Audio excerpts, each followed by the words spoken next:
Hi, welcome. You're listening to Beyond the Front Door podcast with Lindy and Rhea at Peak Properties. And we are real estate agents that bring you stories that inspire you, make you laugh, cry, cringe, inform you. Come on in. We put the real in real estate. Yes. Well, thank you so much for being here today. I would like to welcome our guests, McKenzie, Bryan, and Addysen, Rosner from Farm Bureau Insurance. Thank you both for being with us today. Yeah, I'm going to move your microphones just a little closer to you so that we can make sure. Well, we're super excited to have you on today. What I would love to start is have you each tell us just a little bit about yourselves, like your family, your family, how long you've lived here in Cheyenne, all of the things. So. You can start us off. All right. So, like you said, I'm Addysen Rosner. I am born and raised here, so I've been here my whole 25 years of life. Yeah. I am the oldest of four, and then my parents, Richard and Crystal Rosner, they've also been here their whole life too. Mm-hmm. So, I grew up doing 4-H and FFA pretty heavy in the community, have quite a bit of community involvement with that, and then stumbled my way into selling insurance. So I was just going to say, your family are the animal lovers of the world, I think. We are. And they take in foster. It seems like lately foster moms who are pregnant or have puppies or something along that nature. So a lot of shelters don't have the space or the necessary resources to whelp out pregnant moms, and they get, unfortunately, quite a few of them. So we actually are very fortunate to have a really good setup where we can raise the mom and the puppies. We keep them for the 8 weeks and then find a home for mom and babies when all's done. So that's kept us pretty busy on top of raising everything goats else and horses and everything else. Yeah. So I love it. Mm-hmm. Thank you. Awesome. How about you? Yeah, so I'm McKenzie Bryan. I am not from Cheyenne, Wyoming. We actually moved here around 2016 timeframe from Mountain Home, Idaho. And so for anyone who doesn't know what or where Mountain Home, Idaho is at, it's about 45 minutes south of Boise. We were stationed there because my dad was in the military. Okay. And so we lived there for about 12 years. Mountain Home is very big into the dairy industry, so dairy cows and things like that. So growing up, my parents were from Douglas, Wyoming, Glen Rock, Wyoming. They were high school sweethearts, been together since the test of time. So when my dad fully retired from the Air Force in Mountain Home, they kind of sat back. They said, where would we want to settle down and take roots in and buy a house and everything? Fortunately enough, they found careers in Cheyenne, which worked out because the grandparents live in Glendale. So it's not like we never saw Wyoming. We were here once a year or twice for summer or Christmas time. And we haven't looked back since. I mean, moving in Cheyenne, it's quite incredible how it still has that small town feel, but you still have enough to do. There's amenities and you're close to other things too. That's exactly right. I mean, we moved here. And Mountain Home is the size of like 13,000 people.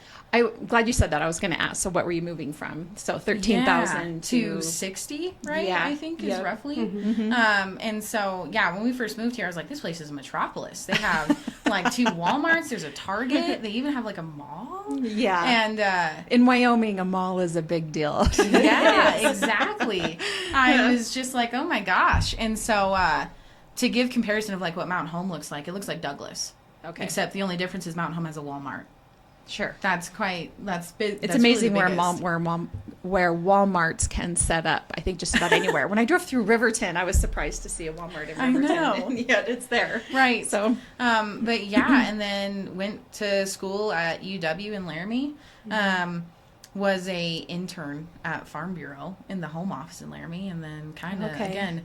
COVID happened, so you do school all online your last 2 years. You're like, I might as well move back to Cheyenne. That's where everyone's at. Yeah. And lo and behold, the Farm Bureau office here, the agent office, they were hiring. So now they've been stuck with me ever since. Well, you both must enjoy what you do enough. Then. We do, right? Yeah. So awesome. Thank you for all of that. So let's chat insurance, and specifically home insurance. Of course, as people are looking at buying or selling real estate, of course, insurance is one of the big things that's considered, especially like just from a buyer's agent perspective. I mean, one of the first things that has to be figured out is the house payment, principal, interest, and taxes and insurance.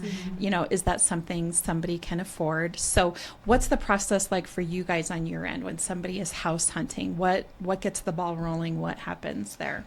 So we actually have formulated a quote sheet that we have for everyone. It lists everything we need information-wise. 9 times out of 10, the only thing we can't normally get from like public records or our county assessors is obviously your social, your birth date, and then any updates you guys have done to the home. So roof year is a huge deal. Updates to heating, plumbing, and electrical is a huge deal. Shingle type is a huge deal in our company. You get a pretty good discount if you have class 3-4 shingles. Because as it turns out, it hails here in Cheyenne. Almost every summer, right? Right. Yeah. So we just get the basic information about the home, get your basic information, and then from there we can kind of hit the ground running. We take a lot of pride in, we try to have quotes back to people within the same day. Oh, that's very nice. We can turn those around pretty quick for clients and obviously realtors like you to let you know, is this a possibility? And then obviously once we have that social in our system, it's pretty easy for us to quote out any other additional home if they're looking or shopping around too. So then that way we can provide them options and what they need. So that's awesome. That turnaround time is really great and important when it comes down to if we're going to make an offer on a home and somebody has to know whether they can afford that home or not. That's handy. I guess I never realized like how long it takes to get home quotes back. When we discuss with clients, we're like, oh yeah, you'll get it back by the end of the day, hopefully sooner, but no later than the end of the day. And the surprise that we hear is, oh really? Like we were told like a couple of days. Oh, interesting. So very interesting. Well, that's it does great. play a big role. And then if someone that same day we give the quote back, they say, hey, we want to move forward with that because we're going to close in our house within the next week or so. Sometimes sooner, depending on the client, but we can usually get it all done in one day. That's wonderful. Which kind of segues into as long as we have the proper information. So when I was going to clients say, come to us, there's probably a lot of times they call you and you ask them those questions because they come back to us and they're like, I need to know this. Sometimes we don't actually have the information yet. Right. So we're like, oh, you're quick. Yeah. Let me get that for you. Right. Yep. So that's our biggest thing. As long as we have the correct information up front, we're pretty quick on it. I mean, we can do a rough quote, but we always want to try and get you exactly as close as what possible. It's going to cost. Right. So, the big thing that has changed in the insurance industry that at least our industry side of things that we hear a lot of complaints about is a lot of people don't want to give us their social for just a quote. And unfortunately, we're in a situation where like we have to have that because they pull your claims history, they pull what your insurance score has been prior, they pull all sorts of stuff like that to determine what your rate's going to be. So that's always something we try to preference to people. My husband's one of those people. It's like anyone who asks for your social, he's like, why? Yep. Why do they need it? But he doesn't know that I just like write his social on everything. I mean, the school's like, I need his social. Okay. Right. Hopefully he doesn't listen to this, right? Yeah, he doesn't. He should, but he doesn't. That's his problem. And I think the biggest point that I always take home for folks who are very like reserved about giving away that information is that when we put it in our system, the moment we type it in, we will only ever see the last 4 from there on out. That's good information. And you know, that insurance credit score, it's a soft pull, not a hard one. So it doesn't affect your actual financial credit score whatsoever. Because again, we're looking at different items that are solely insurance based rather than loan or credit score based. So usually when you explain that to folks, their shoulders kind of start leveling out. They're not as uptight about it. They're like, okay, I think that's okay. It'll be okay. Yeah. And I've heard this actually from mortgage lenders as well. Like people are just very cautious. I think especially here in Wyoming, right? We're just very private, don't want to be giving out our personal information. It feels like a lot, like sometimes when I'm working with a buyer, for example, and they're just getting all their loan, all their financial documents to their loan officer. And it just feels like, I'm sure it can just feel like a huge invasion of privacy. It's a lot to sort of share with people that you don't know. And so I guess I hadn't thought about that in addition to their financials to their mortgage lender, they're also doing it with their insurance company. But I tell everybody all the time, I don't know of anybody that I work with that has a personal interest in your social security number or your private information. We have to do it. Like it's just a part of the process, Well, the nice thing is we don't see any of that information. Our program spits us out a number between 1 and 9. And so if you actually want to see what goes into what we call your NCF or your credit score or insurance credit score, you personally have to call and request that. We will never be able to see it. We just literally get a number to tell us where on the scale you land. So that's good for it's consumers definitely to private. know. Yeah. So So what kind of trends are you seeing right now in the insurance industry as it relates to home ownership? Oh gosh, inflation, right? So Yeah. things are going up. Now, when we sit down with folks, because that's always good, that's always the first question after you bind is this going to go up a ton next year like it has with my previous carrier? The answer is yes, it is, but not as crazy as what you're seeing. The standard increase is around $200 to $300 a year, because naturally your insurance amount in your home is going to go up every year due to inflation of trying to keep up with market value, cost of rebuild, things like that. Sure. So if you see an increase in your insurance amount, well then yes, your premium's going to go up. Now when we're seeing an increase of up to $1,000 to $1,500, yeah, we should probably start looking a little bit deeper at what's going on. Why is that happening? Right. But yeah, across the board, I mean, industry wide, we're seeing an increase of roughly 25 to 30% of home and auto insurance. Is that across the country? Like that's everybody? It is. Yep. Yeah. We do our best to keep up with, the Wall Street Journal and things like that. We talk about it in our weekly meetings of, hey, it's not just Farm Bureau and it's not just Wyoming, it's everywhere. And so nationwide, it's about an average of 28%. But in the state of Wyoming, it's between that 25 to 30% that we're seeing the increase come in. And so why is it increasing? What's happening? What's causing that? Kind of like everywhere else you're seeing, it's really hard to get materials right now. In order to even get roofing materials here is hard. The cost of labor has skyrocketed. So even once you get the materials here, we're having to pay more to actually get the labor done. Because keep in mind, Wyoming requires we are not allowed to ever depreciate labor. We can depreciate roof materials if you had an older roof, but we can never depreciate labor. So we're going to pay the full price of that regardless. And then just in general, the amount of everything with inflation is crazy. I mean, on the auto side of things, they sent out a graphic the other day that said that back in 2018, 2019, it was costing us roughly between $3,000 to $4,000 to fix most minor claims on a vehicle. It's up to $9,000 to $10,000 for us to fix just a minor claim like hail damage. You got a fender bender with someone, things like that. And then on the auto side of things, because stuff's so expensive, the amount of uninsured drivers right now is an all-time high. So if you get in an accident with someone who doesn't have insurance, what are you going to do? Out of pocket, Yeah, as a company. So And the other side too is Cheyenne specifically. I mean, we're seeing a population growth, right? New houses are being built on the daily, or apartment complexes. New jobs are coming in. So with a higher population means either more at risk for an accident to happen within the city of Cheyenne, or again, those materials playing a huge role. Is that we see a population increase, lo and behold, it's July and Cheyenne's in it for hail. Well, then everyone and their brother needs shingles on their roof. So definitely that plays a huge role. You were talking about traffic in Cheyenne, and the first thing that hit my head are the roundabouts. Yeah, right. Right. you And I don't know, but but at 5 o'clock, it's crazy. Again, my husband's a police officer, and he just says accidents in Cheyenne are just insane. It does seem like crazy. it's on Del We Range need to too. drive better. Well, Go ahead. no, and the unfortunate part is, I mean, our biggest claim for homes, because we are in Wyoming, is hail. Yeah. Every Yes. single season. And it's every bit of $20,000 to put a new roof on anymore. Yeah. Yep. And so if you're doing that once a year, unfortunately, the company's at some point going to have to increase it to help cover that Yep. loss that we're Yep. seeing regularly. So Yep, that is, which is why the kind of shingle that you buy is so important, right? huge Those deal. those rubber hail, not completely hail proof, but I remember in my previous home, we actually have not had to replace a roof here in Cheyenne just yet. But my previous home we did like right before we sold our home, and we spent the extra money and got the good shingles so that so it can withstand that hit. You know, if it's a lighter hailstorm, it can withstand. Do you get a discount for the 30-year or just the 50, or does it? It's the class 3 and 4. Okay, So it's the class of it. class Okay. 3 and 4. Yep. And then you obviously see a little bit of change in price with like your rubber shingles or your metal shingles, things like that.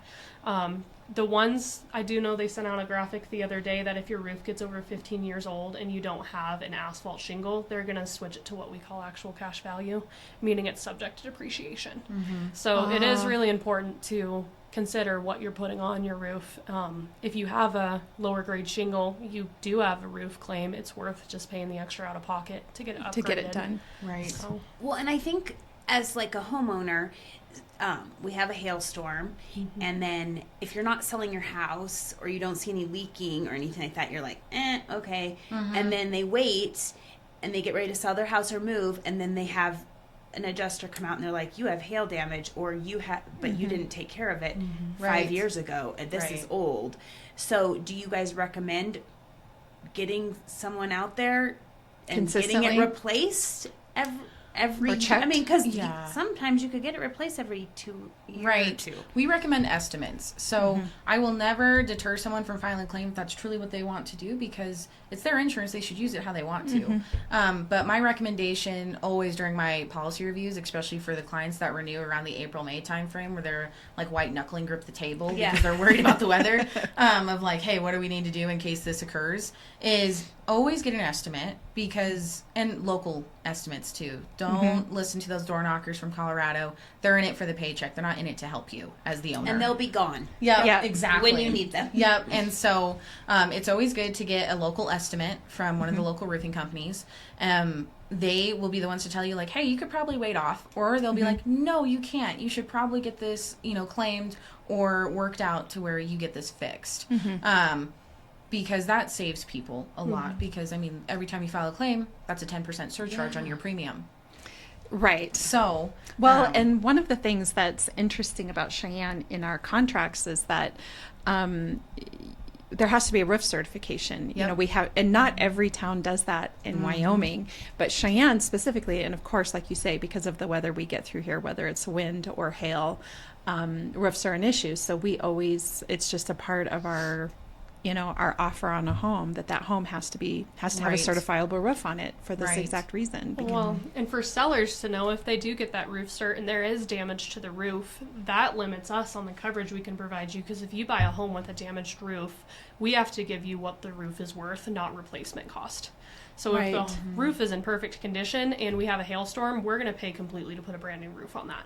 If your roof already had damage before we insured you, and a hailstorm comes in and now your home has flooding or damage or what be it because you had a damaged roof, we are only going to pay out for what the roofing material at that time actually was worth, so subject to depreciation. So for buyers, it's really good to know. I mean, it might not seem like a big deal if there's a little bit of damage on one corner, but we're going to send out our own roof inspectors, and if there is damage on that roof, it's going to affect the coverage you get to have too. So that's really good to know.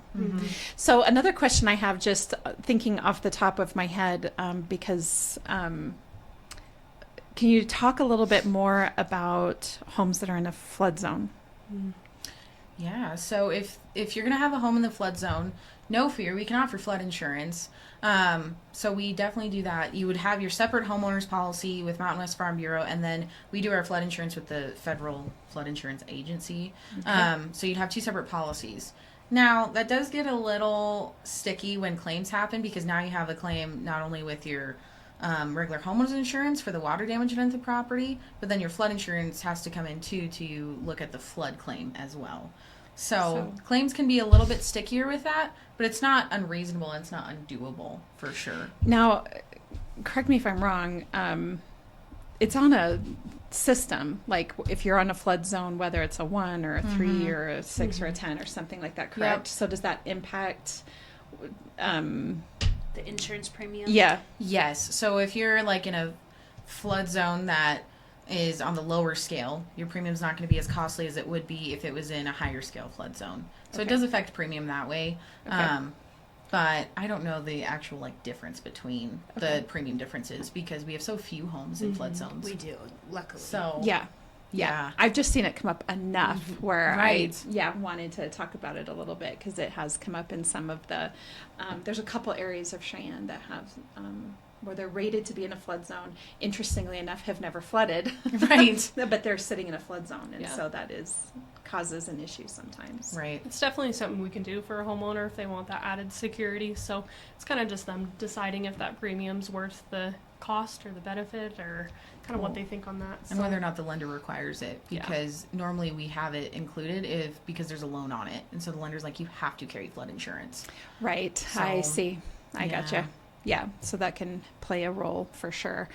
So, so if you would, and I didn't ask you this to begin with, what do each of you do then within your office within your agency? We are actually business partners. So Mackenzie's favorite thing to tell people is she's my better half and I'm her better half. I know. Okay. So we are production assistants though. So we are brought in by the Farm Bureau office in Cheyenne, and all new business, all marketing, that's kind of our realm. So if we are the people you work with whenever people need new homes. So Okay, so people can just contact you directly, and they, if they would like to get a quote on a home, as well as what other types of insurance coverage do you provide? I mean, our niche is ranches because it's Farm Bureau. That's what I always joke with folks about is our niche is ranches, though. I would say that's probably our biggest powerhouse is we insure roughly 75% of the ranches in the state of Wyoming.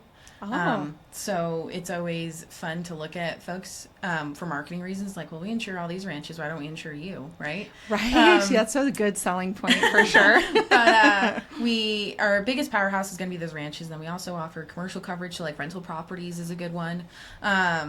Small businesses, the office buildings in downtown, some of the restaurants here too, we insure, some coffee shops, and then standard home and auto.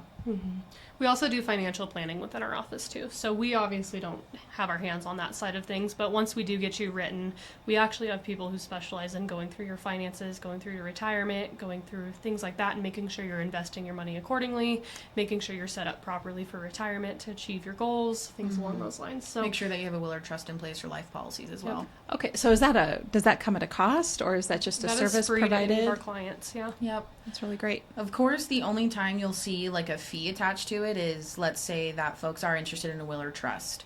Well, then because we're partnering up with a firm, then there's a fee attached to it. I gotcha. But other than that, the only time you'll ever see a fee is when we set up a full-blown retirement or financial plan for you, because we bill by the hour. Okay.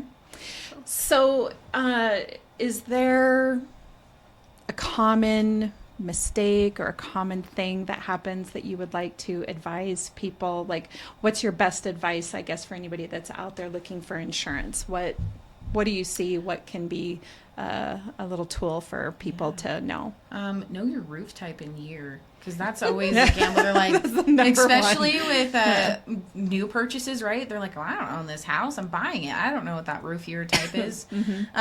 Knowing that, because it can make or break, $400 to $500 on that premium. So it plays a big role. Rental properties exclusively is egress windows in the basement if there's a bedroom. That's the other one, because that stops us right in our tracks for liability exposures. Sure. Yep. That makes complete sense. I think the best advice I ever heard from someone is your insurance is only as good as your agent. So when you're shopping around, if you don't get the vibe that someone cares about taking care of your property and essentially what matters the most to you, they probably aren't going to put their best foot forward to take care of you. So chat with your agents, chat with the production staff, chat with their support staff. And price obviously is always an important thing, but if you meet with someone and they really do care and they're trying to go through everything really thoroughly, making sure you're set up properly, there's a good bet those are the same people that are going to try to take the best care of you in the event you have a claim, or your insurance goes up $1,500, or you've just had a fire and you don't know what you're going to do, what steps to go through, things like that. Just make sure your agent's someone that you can build a relationship with, because they, at the end of the day, are protecting the things that matter the most to you, and you're going to want that in case anything ever happens. So you are nailing it on the head, because us realtors are saying the exact same thing. Like, when you are out looking to purchase a home and you're trying to decide on a realtor, for example, you want to go with somebody that you vibe well with, that you trust, that you believe is going to take care of you and isn't just in it for the sale, so to speak. And it's the same thing with insurance, is what you're saying, is that, really in every aspect of your life, when you're making big decisions, you want to know that you have a relationship with that person, that they care about you, just like you're saying, and that when things are tough or something happens, you can go to them for whatever it is. So the same thing with your mortgage lender, realtor, insurance, right? The Holy Trinity. The Holy Trinity. Make sure you vibe with those three people and that you trust them. Absolutely. So, wrapping up, one question that I like to ask everybody is, what is your favorite thing about Cheyenne? That's a hard one. for me, from moving here or moving to here, is just that sense of community for the most part. I mean, you go into these small businesses or even these ranches or the operations that we walk into, and these are some of the nicest people that I've ever met, and I don't even know them on a personal level at first. Yeah. But you really feel cared about, like they genuinely care about you, you care about them. I mean, it definitely gave the small town vibe without being a small town, and I just really appreciate that about Cheyenne. That's great. Mine was the same thing. She just beat me to it. So, no, definitely the community, though. I mean, we've got to know you really well personally. Yeah. We've got so many good friends and family. Being involved really heavily in the 4-H and ag community, I'm just constantly blown away at the support and the love everyone has for each other here. I mean, it's just a very, very good community to put roots down in. You can trust that these people in this community are going to take care of your kids and future generations. And it's just a really good place to grow up and start a family and kind of pursue a lifestyle for yourself. So we talk about this, of course, during every episode, and what always amazes me are the people that have moved from someplace to here, and it is sort of a shock as to the level of kindness that exists here, which means it does not exist wherever they came from. Exactly, right? Yeah. And that we've heard that so often. Who was it? That was talking about how the first time she walked downtown and people like waved and smiled and said hi, and she was like, what? What is happening? Who was that was on? I know. I don't know you. Yeah. I know Connie talked about it, but I can't remember who else did. The family. Oh, Megan and Yes. Julie. Yes. So, and because, things have, they were from northern Colorado and things have changed there. It's not as friendly as it used to be, or as it is here. And so I say, for those of us that grew up in Wyoming our whole lives, it's sort of status quo. It's just how it is. We don't really know any different. And I don't know about you, like in the small town you came from, if it was the same way there or not. Yeah, it was for the most part. I mean, every new Idaho. kid, every new kid that would move into our town due to the Air Force Base and everything, everyone wanted to know them. Everyone wanted to be their friend. Everyone wanted to help out the family, like move into their house if applicable. Things like that. Yeah. But I mean, oh gosh, we went to Florida in November. And you like meet people and you're like, oh, so you're not as friendly as I thought. Or like you give a good tone, you present yourself well to folks, and they could care less if you're breathing. I know, our Uber drivers didn't want to talk, and I'm like, what is going on? Yeah, you're like, I need to know about you. Who are you? I'm like, we're literally entrusting our lives with you right now driving, and I can't even ask you how your day's going. Yeah. So, and as a matter of fact, I'm kind of invested as to how your day is going. Yeah, exactly. We have a 30-minute drive. Like, we might as well talk about something. Right. But they weren't budging. No. So it definitely is a culture shock. My fiance was born and raised here.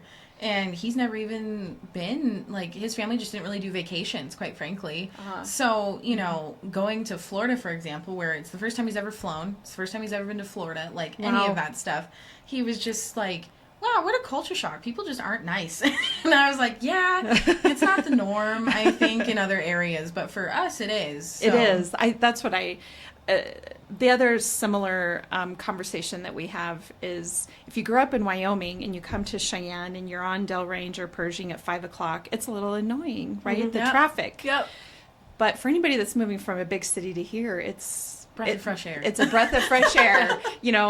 Sheriff Kozak talked about this. He's like, the traffic here is amazing. And I'm like, that's funny because those of us that grew up here, we're used to the kindness. It's just how it is. So it's a shock to us when we travel somewhere and people aren't kind, or we're kind of annoyed with the traffic sometimes. Right. We can't get somewhere in 15 minutes. Exactly. But everybody else that moves here, they're like, this is great. We can get everywhere we need to in 15 minutes. So, right. Anyway, it's just perspective, I suppose. Exactly. All right, your favorite question. I like to ask everyone a question. If you could buy real estate anywhere in the world, where would it be and why? If money was not an object. Okay, I was like, well, what's her budget? Yeah, no budget. Funny enough, I am always impartial to Cheyenne, right? Just because I've loved it so much moving here. But Spearfish, South Dakota, I mean, that place is gorgeous. We just got back from there over a long weekend, and every time we go there, I think it's just the community there. Like you feel people care about you. Yeah. And it's like, we're not even from here, but everyone treats you so very well. Down to earth. I lived there. I went to college Yeah. there my first year of college. It's a lovely town. I love The it. Black Hills in general It's are just amazing. gorgeous, Yeah. right? And it was funny. I mean, I took my fiance Royal there the first time 2 years ago, and it's our last night, and he's like, I think we're gonna retire here. I was Yeah. like, whoa, buddy, you're 24. Like, we have so much time. Yeah. But I mean, even the houses there are so gorgeous and just really cute, and they have a lot of character. Yep. But it'd probably be Spearfish for me. Yep. That's That a good one. is a good one. I would love to live in Alaska. Like, if money wasn't an option, I didn't have to work again, didn't have anything to do, I would get a cabin in Alaska. We vacationed there, and I just think it's the coolest community up there. I love that it doesn't ever get dark in the summertime. You can do whatever you want all day. You're like, I could work the goats. I know. I can work with animals until almost midnight. That makes sense with as much of animal lovers as you are, that right. Alaska would be a... Well, and the native wildlife there is just so pretty and cool. The scenery, all of it. It's just a very beautiful place. You're the first one, I think, to say Alaska. Yep. But I could see that with you, and I've never been. I want to get up there and see it for myself because it seems amazing. You definitely should. It's beautiful. Like, it's a whole different level World. of how pretty it is. Yeah. Yeah, as it is right now, my husband already feels like we're too far north where it's cold. Well, you have to go in the summer. It's nice in the summer. Yeah. But I don't know if I'd ever get him there. I've been talking about doing the cruise and, doing the, 7 or 10 day cruise and going up to Alaska and just sort of quick shot seeing all of it. And I just would love to do it because I'm all about mountains as well. Mountains so and cool. wildlife. That's what we did, was a cruise. We did a 7-day cruise, and it's nice because you get to see all parts of Alaska because it's not condensed by any means. Sure, I mean, it's it big. is so spread apart. Yeah. And because you have so many boat days, like, you get to just spend days looking at the scenery. It's so cool. Go on a smaller boat so they can take you through, like, the smaller canals and stuff like that. Oh, sure. But That's good it advice. is so much fun. Awesome. Well, thank you both for coming on and talking about what you thanks for having do. us. Yeah, absolutely. And so if somebody wants to contact you for insurance, how would they do that? How would they find you? Either phone or email. So our number is 307-632-9008. And then our emails are mine's my first initial and my last name. Mackenzie's is... It's mjbryan@mwfbi.com. So a website would be... We do have a website too. So we are actually with Wyoming. It's kind of cool. We're our own separate insurance company. Our home office is based out of Laramie, and so we are Mountain West Farm Bureau. So mwfbi.com. Yeah. Okay, wonderful. And we'll have all your contact information when we release the podcast as well, available on there. So thank you so much for coming on today. And for those of us, because I'm listening too. Yes, you are. You're a host and a listener. Yes, and a talker, apparently. For everybody listening in, Lindy and I are realtors here at Peak Properties, and so if you're interested in buying or selling a home, we would love to help you with that. You can find us at www.sellcheyenne.com, as well as on all of our social media channels and Beyond the Front Door podcast on Spotify, iHeartRadio, Apple Podcasts, and YouTube. Thanks so much. This episode of Beyond the Front Door is brought to you by Peak Properties in Cheyenne, Wyoming. With over 75 years of combined experience in real estate, it's our goal to help clients buy and sell and save by providing the information you want and the professional services you expect. Let us help you with your residential, commercial, HUD, income-producing properties, as well as vacant land and rental needs. To learn more, visit www.sellcheyenne.com.